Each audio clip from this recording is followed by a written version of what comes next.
ब्रह्मचर्यमहिंसा च शारीरम तप उच्यते. भगवान गीतेमध्ये 17व्या अध्यायामध्ये सांगतात. त्याप्रमाणे पूजा कोणाची करावी, तर त्याप्रमाणे आपण वेदशास्त्र संपन्न काशीचे असणारे साक्षात विश्वनाथ त्यांचा आपल्याला सगळ्याला दर्शन झालं आणि गुरुजींची आपण पूजा केली.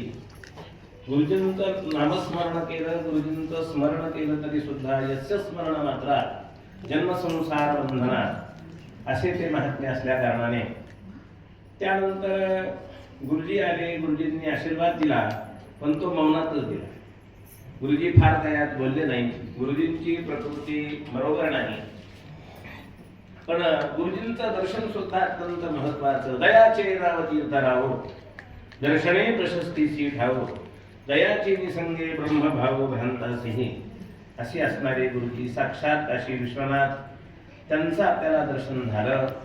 आणि या सगळ्याला कारण हे असणार मंडळ आणि आमचे सन्मित्र हरिभक्तीपरायण श्रीकांत महाराज पाटकर. पाटकर महाराजांनी सांगितलं माझं नाव कुठं झालं नाही पाहिजे, पण त्यांचं नाव झालं नाही तर कार्यक्रमच होत नाही. त्यामुळे त्यांचं नाव घेणं अत्यंत गरजेचं आहे.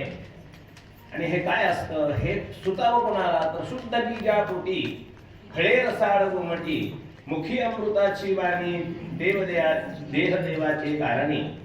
हे चांगले कार्यक्रम चांगल्या माणसाला सुचतात आणि नुसतं सुतून भागत नाही, त्याप्रमाणे ते प्रत्यक्ष आचरणामध्ये आलं पाहिजे. अर्जुना तू परिससी परिसोनी अनुष्ठिसी तरी आम्हाशीच वाणी कायसी सांगावयाची.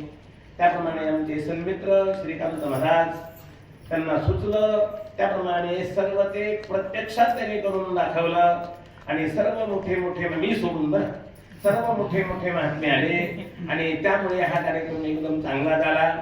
तर गुरुजींचं थोडक्यामध्ये वर्णन झालं. त्यानंतर आमचे श्रद्धास्थान मी आळंदीत गेल्यापासून स्वामींकडे कायम येणारे आमचे बाबा मारुती बाबा आणि स्वामीकडे यायचे, रोज स्वामीकडे महाराज यायचे आणि माझ्यावर त्यांची फार मोठी कृपा. ती कृपा अशी बाबांची की स्वामी ज्यावेळेस 87 साली गरुडेश्वराला गेले त्यावेळेस स्वामी महाराजांनी मला ज्ञानेश्वरी पाठ करायला सांगितली. मग स्वामी जरी गेले तरी रोज मला दर्शन घ्यायला बाबा यायचे आणि मला संथा लागायची. मी काय करायचो, जेवढ्या वेळा पाठ करायचे तेवढी संथा स्वामीकडून घ्यायचो गीतेची.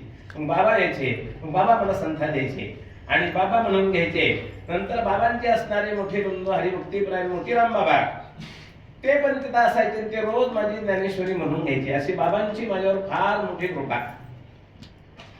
याप्रमाणे गुरुजींची कृपा, स्वामी परमहंस परिव्राजकाचार्य सद्गुरु आनंदाश्रम स्वामी महाराजांची कृपा, त्याप्रमाणे गुरुजींची कृपा, त्याप्रमाणे बाबांची माझ्यावर फार, मी लहान असल्यापासून माझ्यावर कृपा आणि ते कृपेचा वर्षाव आजही चालू आहे. जय जय ओळ शुद्धैवदारे प्रसिद्ध अनवर्त आनंदे वर्षतीये अशी असणारी बाबांची कृपा.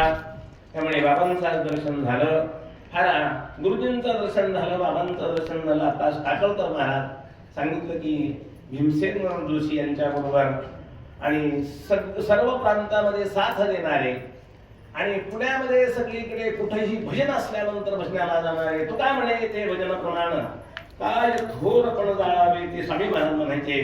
तर भजनाला महत्व देणारे महात्मे, भजनानंदी महात्मे त्यांचं दर्शन झालं आणि थोडंफार त्यांचा आदेश आमच्याकडे भजनाचा म्हणून असे असणारे ते मोठे महात्मे.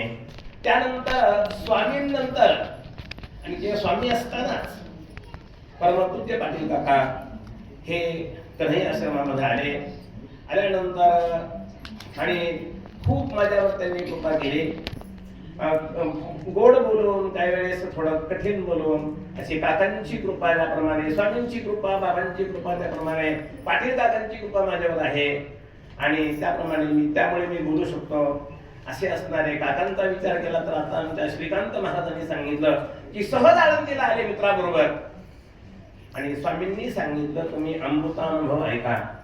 तर काकांनी त्यांना सांगितलं मी पुण्यामध्ये ऐकेन. ते सांगितलं पुण्यामध्ये ऐकू नका, तर मग नदीकडेकडे हरिभक्तीपरायण गुरुवर एकसन महाराज सांगतात तिथं तुम्ही ऐका. आणि त्याप्रमाणे मग काका म्हणजे आता योग दिसत नाही. त्यानंतर 4 वर्षानंतर परत पुन्हा काका आले आणि स्वामींकडे अमृतानुभव ऐकला. स्वामींकडे येणारे हे अधिकारी व्यक्ती बाबा रोज यायचे आणि काका आले ते अमृत अनुभव ऐकण्याकरता आले ना, अमृत अनुभव ऐकला आणि स्वामींनी सांगितलं कृतार्थ झाला.